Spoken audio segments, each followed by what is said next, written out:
Welcome back, everybody. Pardon me for interrupting whatever you were doing, but believe it or not, it's straight up 6. So it is time for us to begin. And there's a lot to cover tonight. But before we get into our study, let's look again at our prayer life. What do we wish to, or for whom do we wish to pray tonight? Denise still? Yes, Denise, Don, and Sandy, they're not here tonight. Yeah, what happened to them? They don't feel well. They should bring their feelings with them, and we can heal them. You'd be amazed how often healings have taken place during meetings like this. Of course, you have to have some faith that the Lord will do that when you arrive, which He normally does. For me, healings and things are normal. They've happened so regular in my pastoral ministry that I've come to expect it. But not everybody thinks the way I do, which is probably fortunate. Keep the world balanced. So, Denise, Don, who else are we praying for tonight? Granddaughter's going through some problems. She needs prayer. Who is? Or granddaughter. Your granddaughter, okay. Sandy and Don Sandy and Don. feeling good. So we got 2 Dons, or is that the same one? Same one. Okay. I was about to pray for Don twice. Yes. My 2 daughters, Susan and Margaret. Susan and Margaret. All right then. Our neighbors,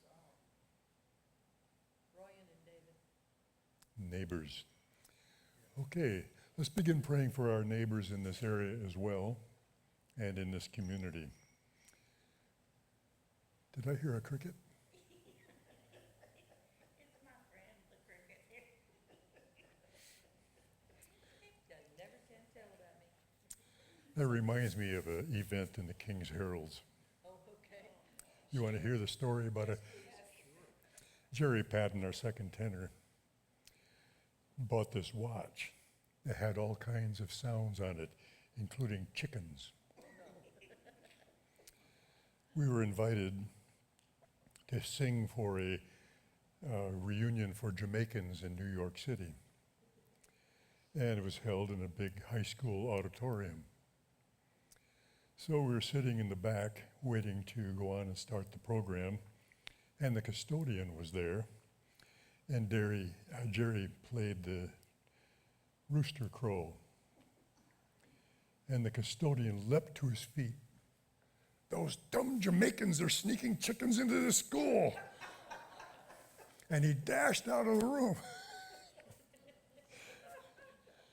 Jerry, pretty soon the guy came back. He says, "I don't know where they are, but I sure as heard them." And finally we nudged Jerry, "You need to tell the guy before he gets a heart attack." Jerry says, "Well, it's my watch." And he hit the button. He says, "Oh, you guys." Oh, okay. A little bit of levity for this evening. And it's all your fault because Because of my cricket. your cricket. That's right, your cricket triggered a memory. "Thou shalt not bring your cricket in." Never mind. Who knows what kind of memories it'll trigger. All right, then let's divide up into groups of 2 or 3 again, and pray for the names as we remember them. And if you don't, pray for the names. Pray for the people, pray for the community, pray for our church. So let's take a few moments and pray together.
Amen.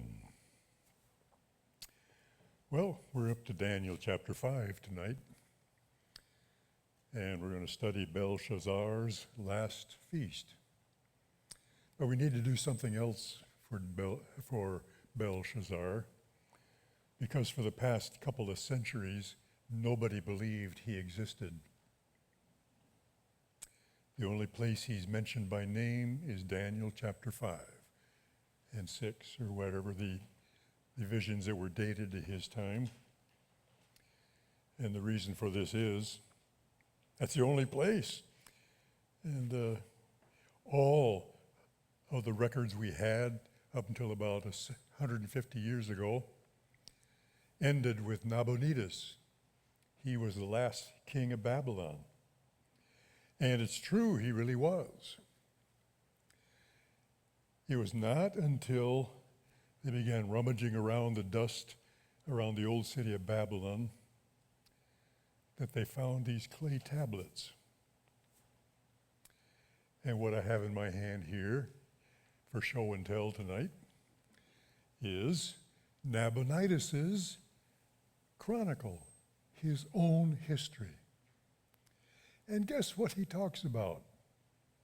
He talks about his crown prince, the sun. I'm going to let you, where shall we start it tonight? Take a look at it. I don't expect you to immediately read it. But if you want me to teach a course in cuneiform, I can do that. I'll have to resurrect my sign list, which I know where it is, but the beauty of it is, Nabonidus hated being the king of Babylon. And there's good evidence that his son Belshazzar wanted him to be the king of Babylon. And he engineered the assassination of Nebuchadnezzar's legitimate sons, who briefly ruled Babylon for 3 months, another one for a year or two. And he did so that his dad could be the emperor, the king of Babylon. And that's how Nabonidus became the last king of Babylon. But as I said, he hated being the king of Babylon. This one, I'm sorry, I'll get it.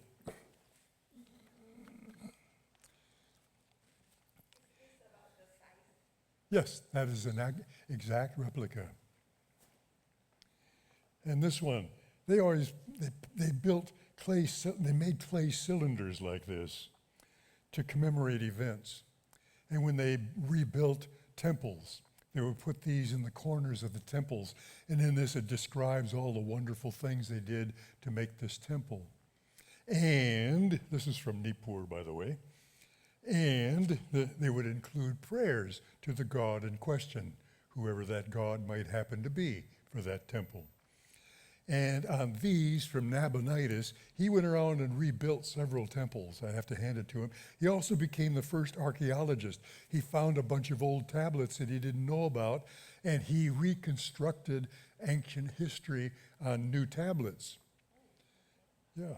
But on this one, and others like it, he prays for this God to give him long life and to protect his son Belshazzar. So there's a piece of evidence for the existence of Belshazzar. I have a question. Mm-hmm. When they're making this cylinder, they have a machine that they put it on, or is it hand done? Or It's how does it- hand done. It's In hand- fact, we have fingerprints of ancient scribes on some of these tablets.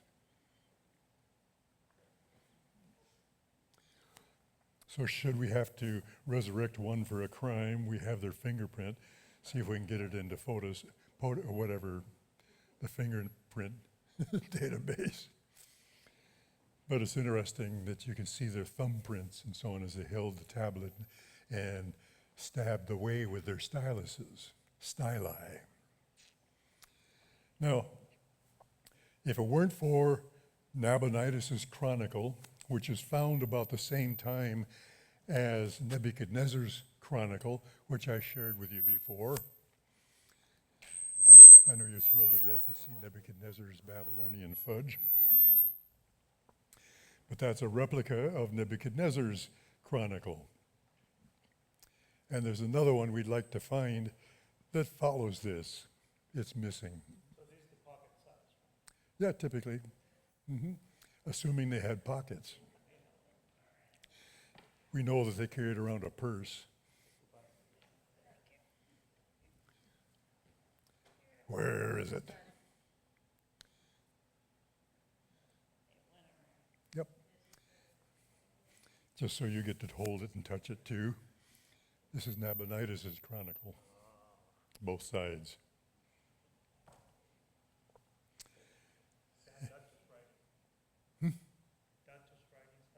Yeah, cuneiform. Done with a wedge, poking at clay. Oh, they saw that already. I passed it around there.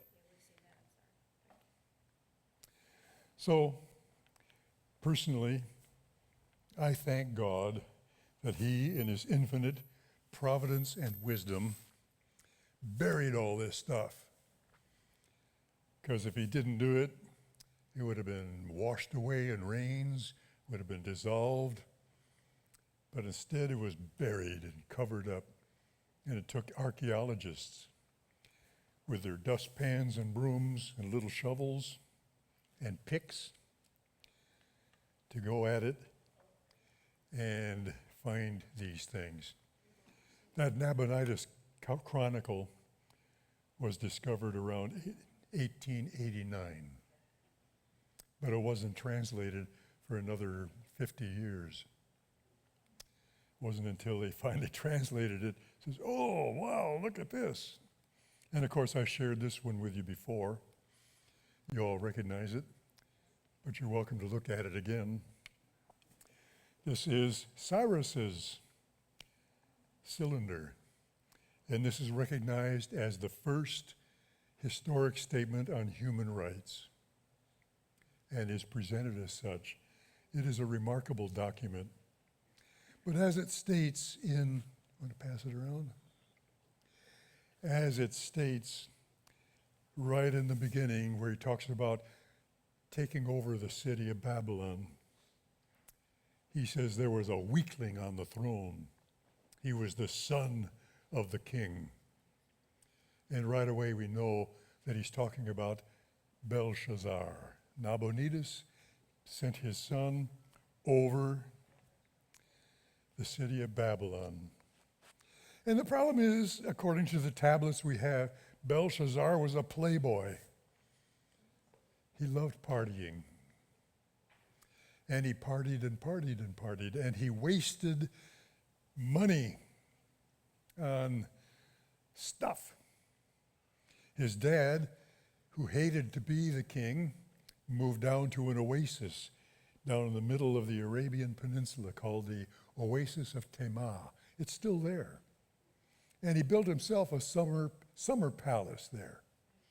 And it was kind of handy because all the spice routes and so on tended to cross there, so he started charging them for staying in his oasis.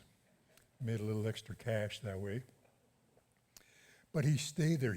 He left Babylon in his third year and left it under the care of his son up until the disaster happened. Now, as you read through Nabonidus' chronicle, you can see where they're doing all their festivals on schedule. You can see it says over and over again, Nabonidus was in Tema. Nabonidus was in Tema. His son performed the celebrations. And it goes that way, line after line after line. It gets rather tedious. But there are moments where it mentions Nabonidus went over and rebuilt the temple, and his son and he celebrated, dedicated, and that's where these cylinders come in. But, as I shared with you last week, Nebuchadnezzar, when he came out of his 7-year grazing with the gazelles, knew already that Cyrus was rising in power. And if you read what I shared with you again, he had his prayer, "O Babylon, I pray," because this mule, he called Cyrus a mule. It probably was true. Cyrus was rather a stubborn individual. But he was slowly taking over the world and working his way. He worked to the south and got Egypt. He worked to the north and got the Hurrians and others. But he kept coming closer and closer to Babylon. And Nebuchadnezzar knew that Cyrus is going to take over the place. And he prayed for his city that they would survive.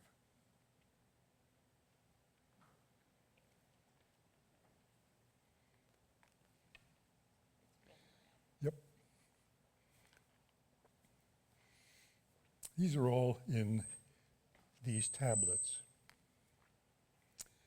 So, finally, Nebuchadnezzar died, Neriglissar and others, Adad, another one, Nirari, briefly reigned. Nabonidus came to the throne unexpectedly, and then his son took over. Now,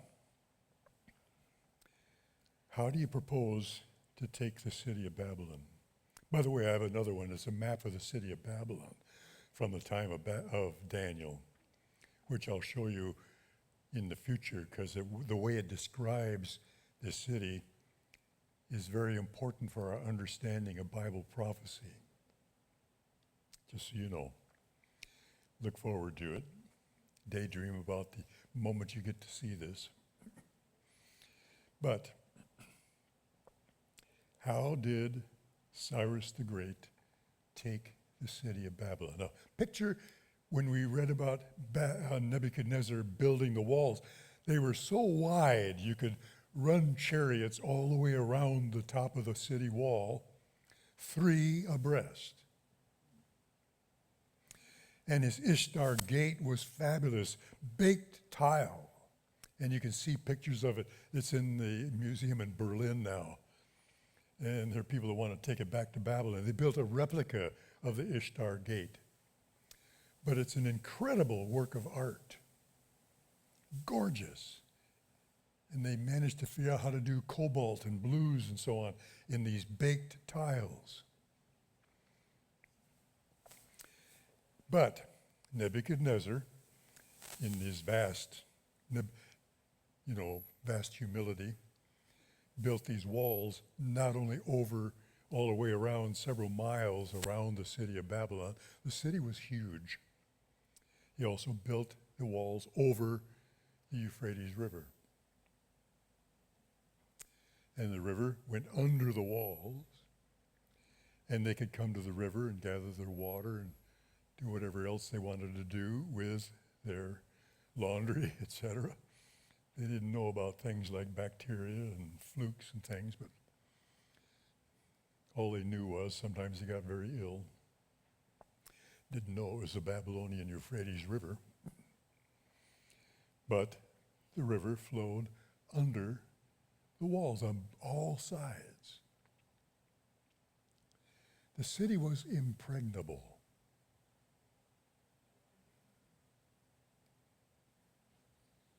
But he did it. And it's here where the Greek historian Herodotus comes to the rescue, because he explains how Cyrus did it. And it's amazing. Cyrus split his army. He had half of it on the south side gate, water, but waiting by the river.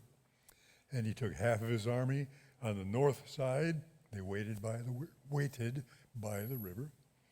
And then he took a bunch of his soldiers and they went north, followed the Euphrates River up north. What was he going to do up north? Well, several 100 years before Cyrus did this, there was a queen named Nitocris who wanted a summer palace. And there was a swamp up there. So she got a bunch of her craftspeople to dig the swamp out and leave an island in the middle. It's quite large. And then she filled the lake up. She diverted the river Euphrates through a channel and filled the lake up. And she had a boat, sailboat on it, that took her to her island. And had a palace there, and so on. So she made herself a private lake. But then she made the mistake of dying. And nobody cared about her summer palace. And it began to crumble, and the lake dried up, and the channel that she dug filled up, and it became a dry lake bed. Cyrus knew about this. And he took picks and shovels with a bunch of his soldiers, and they dug that channel out. And he told his soldiers waiting at the river gates, this is all in Herodotus, and I've got it all in your notebook there, told them as soon as the water gets below your knees, that's your moment. And sure enough, the water flowed into Nitocris' lake bed, the river Euphrates. They put a little dam, coffer dam through there, and the river Euphrates dried up. And his soldiers ducked down, waded through what was left of the water, and entered the city of Babylon without a fight. And Cyrus brags about that on this cylinder. As well he should. It was a monumental military feat. But there's something else. I told you that Belshazzar was a playboy. He loved to party. And it's interesting, Belshazzar was partying. And Cyrus mentions that weakling was throwing a party. The people of Babylon, because of his constantly partying and not doing business as he should, you playboy, they didn't like him. And so when Cyrus marched under the water gates, the gates that go into the city from either side of the river were left unlocked. The people actually welcomed Cyrus. Thank you for coming. And Cyrus is very blunt about it. That weakling son of the king died that night. So what happened to Nabonidus? Well, he got wind of what had happened, so he dashed up there and presented himself to Cyrus and knelt down before him and pledged his allegiance to Cyrus and promised that he would never try to take the throne of Babylon. And Cyrus made him his emissary back to the oasis of Tema. And that's where Nabonidus died. Quite a story, huh? Yeah. You see, you look at the story there as it is in Daniel, it has elements in it. Did this really happen? Well, it took stuff like this to verify it. But this is stuff that's been found, translated only in the past century and a half. Thank God that he saved all this stuff. God was a hoarder. God bless him. I can relate. My library. When I find things in my library, it's a real archaeological celebration. Be that as it may. But there are other elements here. For example, he's throwing the party, and we know when this party was likely to have occurred. It was springtime. There's an exodus that's about to happen. It's going to be a revival of an exodus.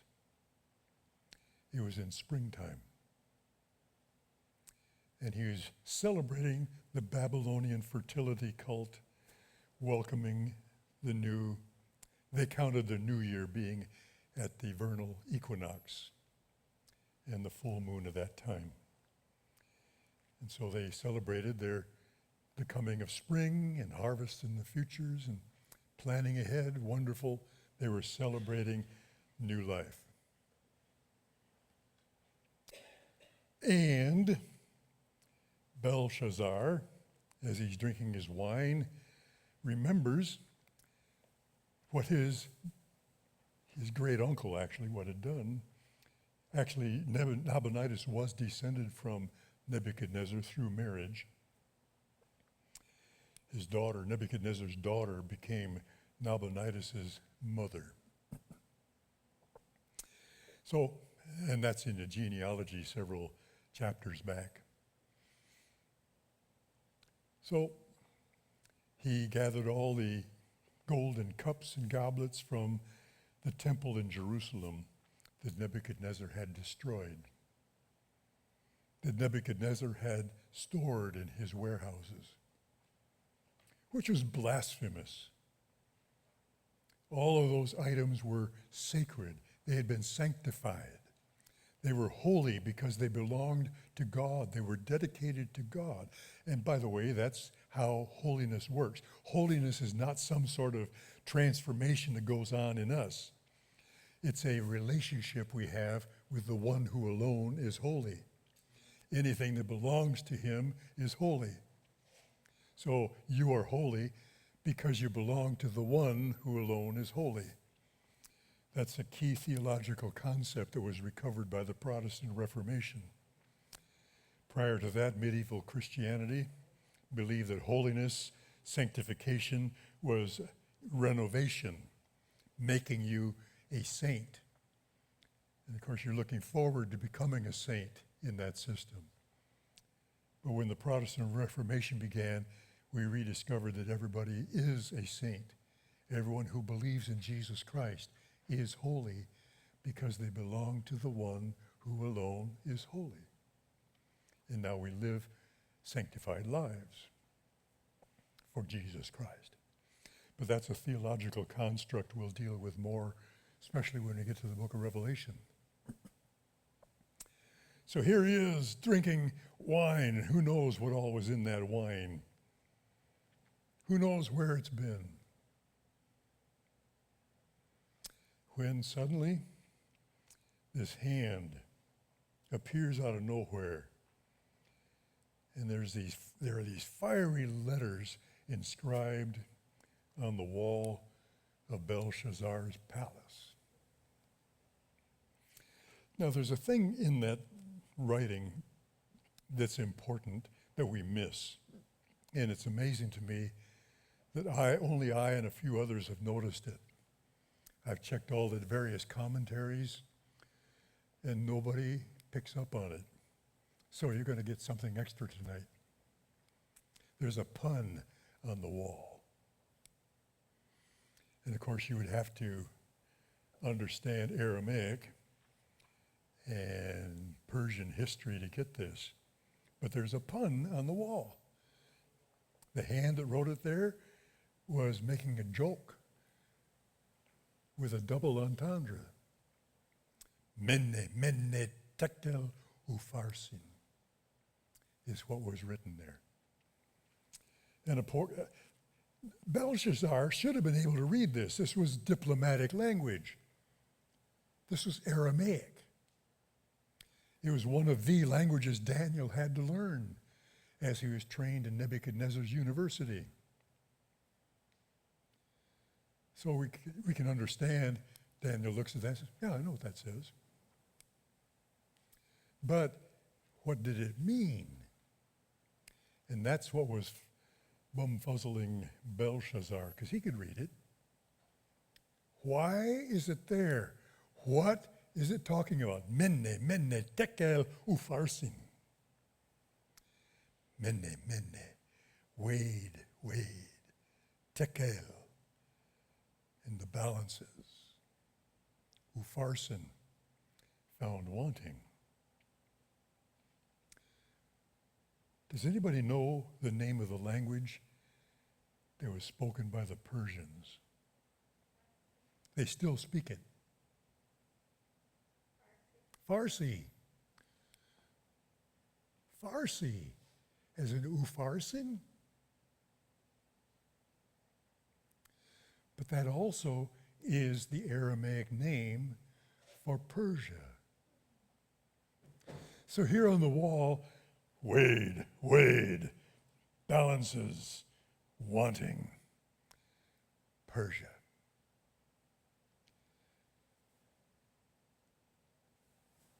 That's next. Inscribed on the wall. And it's only us nutcases that managed to study Aramaic in cuneiform. The president of the seminary called me in one day, Jim, why are you studying these languages? I says, well, as you know, I came to Christ. I want to get into the minds of the biblical writers, and the way for me to do that is through their languages and to think their thoughts. And he says, okay, Jim, what do you intend to do with that? Well, I hope to make my sermons interesting. Was this interesting?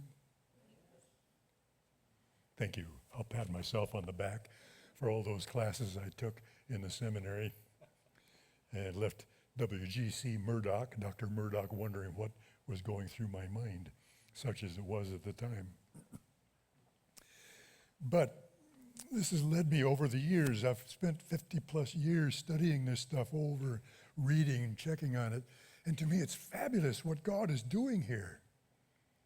He's planted all kinds of stuff. There's no piece of information in the Bible that is not important. There's no trivia. As I've showed before, it's like the iceberg. 10% is sticking above. What took the Titanic down was what was underneath. And that's the way the Bible is. So you got these layers and layers and layers of stuff underneath. And it's our privilege to explore those layers as we study the Bible. Now, I know it's hard to get into some of these artifacts and so on. That's why I teach. But you can find it. And if you'd like, maybe one of these days I can give you teach a course in biblical languages, and you can read them for yourself. Anybody interested? Okay. That's a commercial for the future.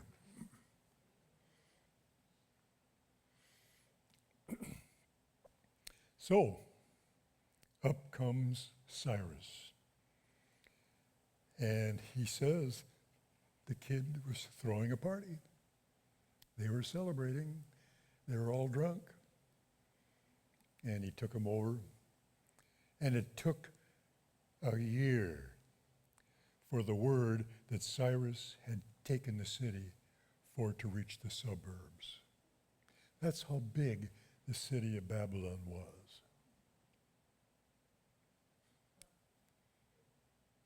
What do you think of that?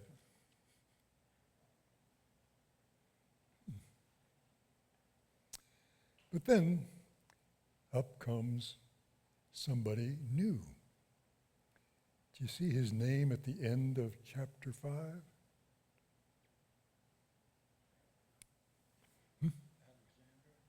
Nope. Go to the end of the text.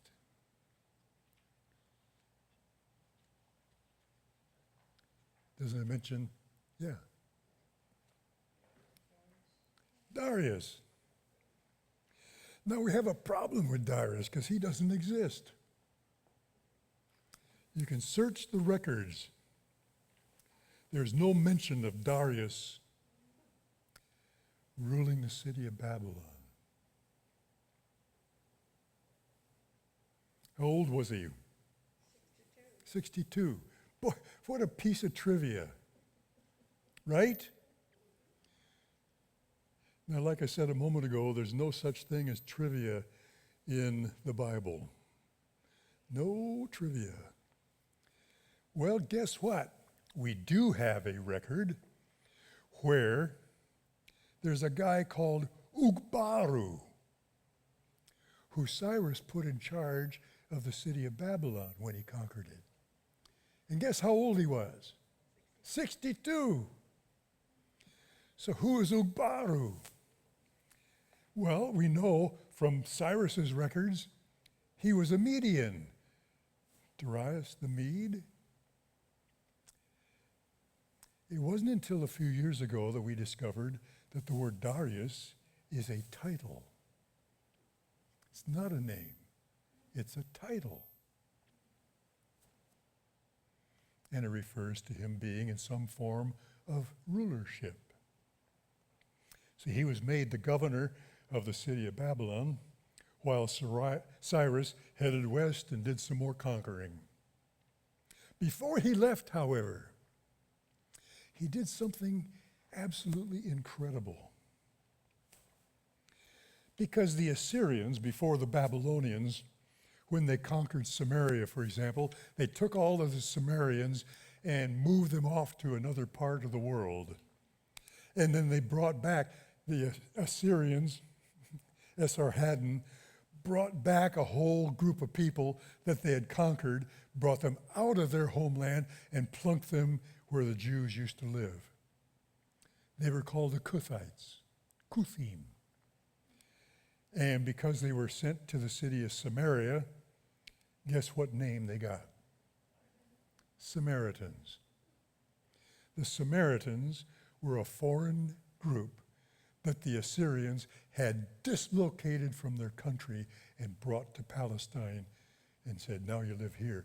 And they took all of the Israelites, the 10 tribes to the north, and squirreled them away to where the Kuthites used to be. And they disappeared as far as we know, unless they came back as Judeans. And the Babylonians did that too. Remember Daniel and his 3 friends? They were hostages. They were sent to Babylon to guarantee that Jehoiakim and his son Jehoiakim afterwards would be faithful to the treaty that Nebuchadnezzar imposed on Judea when he conquered the Egyptians in 605. Remember, he chased the Egyptians. They left their armors, their chariots. They ran pell-mell, trying to get away from Nabuchodonosor and his forces. On the way, Nebuchadnezzar stopped off at Jerusalem. His emissaries brought the new treaty. There's a new sheriff in town. Nebuchadnezzar is now over you. Pharaoh Necho is not. Now your tributes go to Babylon, not to Thebes. And they were required to give hostages to guarantee fulfillment of that suzerainty treaty, the treaty of the great king. And so, here's Daniel and his 3 friends. And we know from Daniel they were from the royal household, as well they should be. They were relatives of Jehoiakim, might even have been a son or 2. They are hostages to guarantee. And guess what? Daniel and his friends served in Babylon for 19 years before Nebuchadnezzar went to Jerusalem for the last time and destroyed it. Think about what that was like. Daniel, there in the king's throne room, the 3 working in the king's court, and they know that their lives are in danger. They were sent there to guarantee the king's faithfulness. And they know that their hometown is going to be obliterated. Can you get a sense of how they feel about that?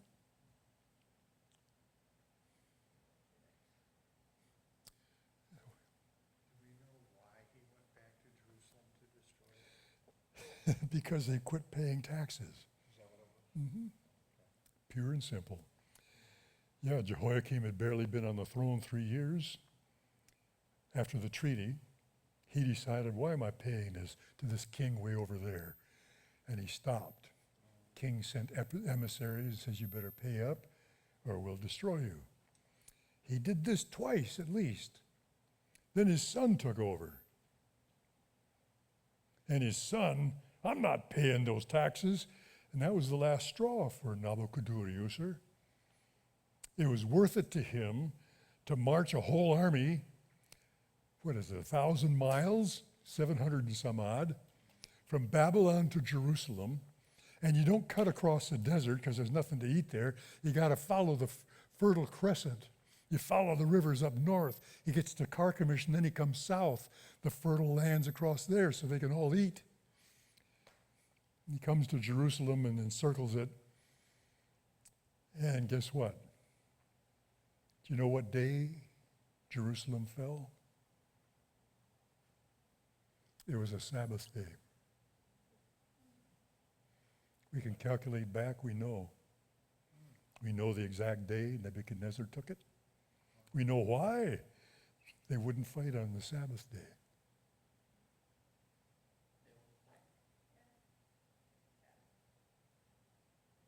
So Nebuchadnezzar bided his time and only attacked the city when they wouldn't fight.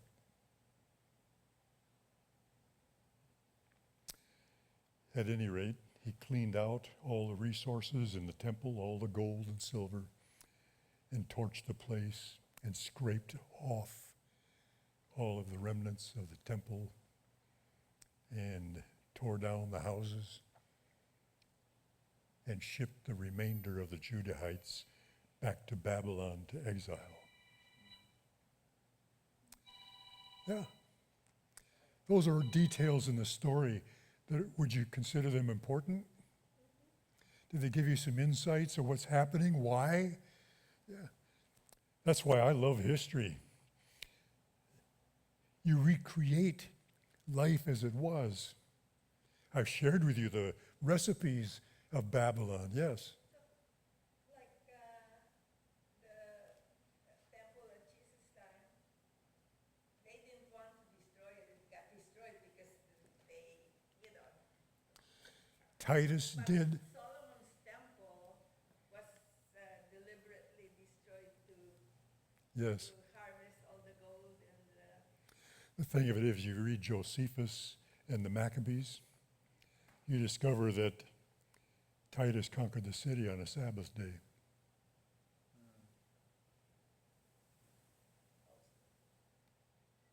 Yep. Both times that Jerusalem was destroyed, it was on a Sabbath day.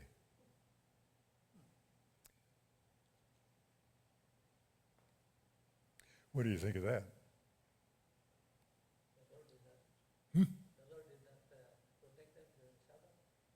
Apparently, but then they were battling, disobedient.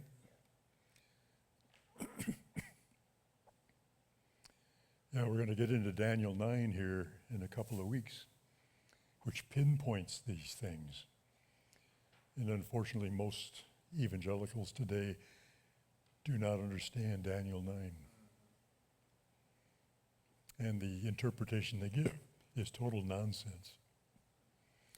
And you end up with the prophecy of the Messiah being a prophecy of Antichrist. We'll get into that, Daniel 9. Daniel 8, we'll get into that too. Daniel 7. Oh, Daniel 6 coming up. Here we are, Daniel 5. We know that Ugbaru was Darius. We know when it was destroyed is a Sabbath day. But now back to Cyrus.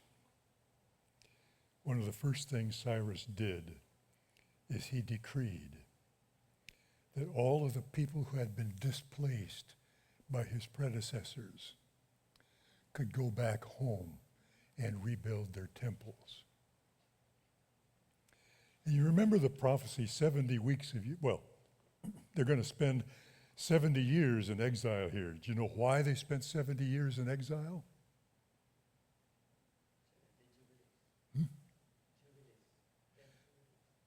Oh, you're close. Jubilees are 50 years.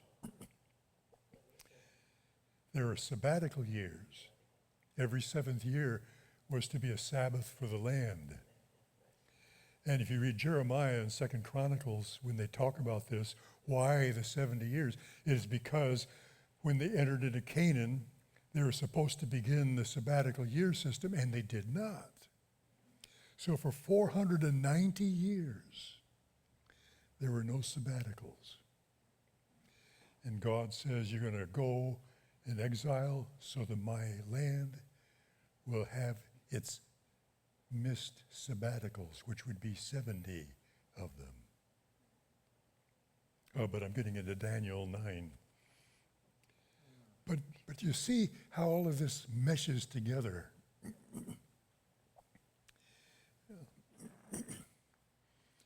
So, as a result, the Jews were sent back home. You ever wonder why Daniel didn't go with them?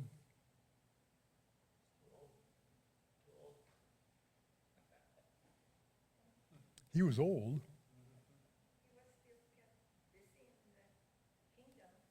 He was still a leader. Yeah. Now he's been elevated under Cyrus, as in the next chapter. Yeah. There's another reason, and I mentioned it a couple of weeks ago. He was a eunuch. That's what they did to those hostages. That way they wouldn't mess with the king's wives, because they're right there in the court. Well, think like Nebuchadnezzar. It mattered to him. Oh, because eunuchs were considered unable to be considered holy. They'd been defaced. Being a eunuch was looked down upon in the Israeli law. Just another sidelight to give you a piece of what it was like to be Daniel in this period of time. So, do you have any questions? Oh, the one thing I wanted to add. Not only did the Jews go back, but all the rest of them went back. You understand, all captive peoples were blessed by God's promise. What does that tell you?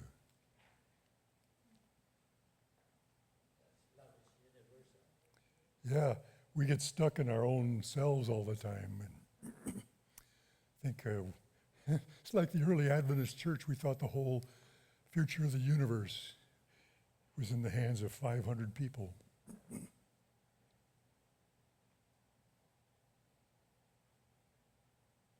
Did you know that in the 1860s, the land of China briefly became a Christian nation? It was totally unknown, almost totally unknown. There was a young man who had some visions and dreams about the heavenly emperor and his son.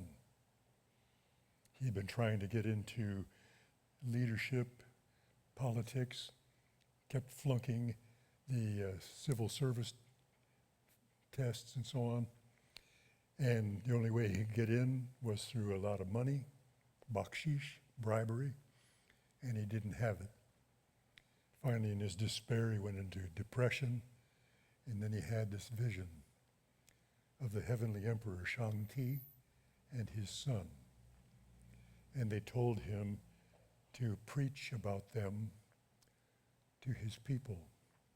They taught him to baptize in the name of the Heavenly Emperor's Son. There was a Baptist missionary in downtown Shanghai at the time. He was told to go there. The Baptist missionary refused to greet him. He did not believe that God would speak to a pagan. But Huang Shu Quan and his brother started a movement called the Taipings. Have you heard of them? The Taiping Revolution. They saw what the British East India Company was doing to the Chinese people with their opium trade. So they were totally opposed to it. They went through and destroyed opium dens. But they preached the Heavenly Emperor and his son and a whole new way of living. And pretty soon there were over 20 million followers of the Heavenly Emperor and his son. And guess what day they met for worship? They were Sabbath keepers. All this was happening when the Seventh-day Adventist Church was just beginning. Taipings. Taiping. It was the Taiping Revolution. And the emperor was Shang-Ti, the Heavenly Emperor, and his son remained unnamed.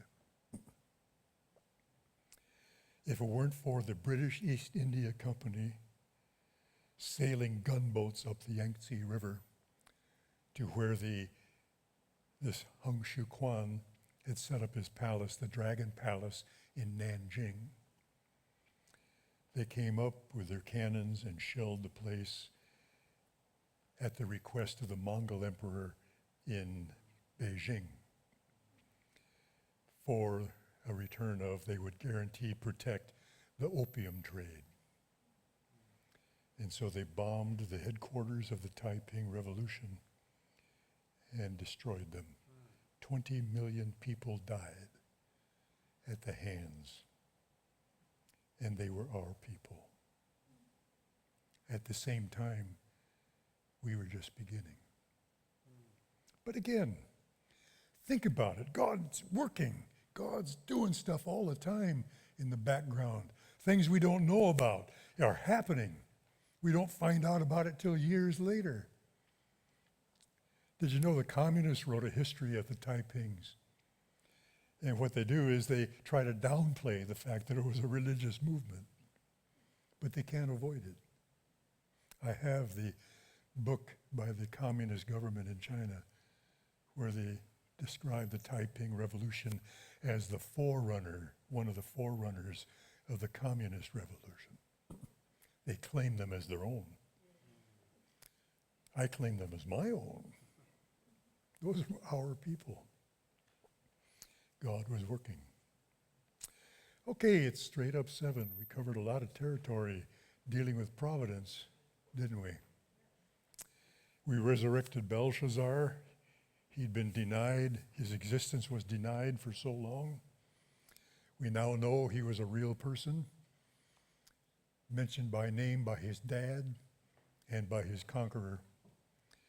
We know who Darius the Mede is, Ugbaru, and so on. All of it has been confirmed by archaeology and history. And you understand that's the whole undergirding of all Bible prophecy.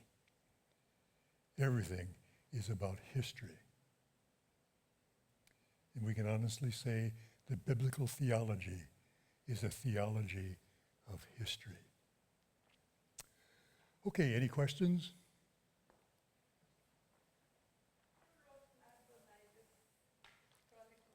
He did. He and his secretary, scribes. Well, he was more honest than the pharaohs. Yes, he was. Yes, he was more honest than the pharaohs. But he hated being the emperor, you know. Leave me alone. I'd rather run shows down here in the Oasis of Tema. I can get some bakshish there. You had a question? Yeah. Anybody else? Did you enjoy tonight? What did you learn tonight? A quick quiz. I'm not going to torment you. Father, thank you for preserving your word. Not only what it says, but how it grew, how it came to be, how you were working in history, developing your will, your providence through time. Father, thank you for preserving all of this for us. Thank you in Jesus' name. Amen. See you Sabbath. No, I'm going to Frostproof Sabbath, right?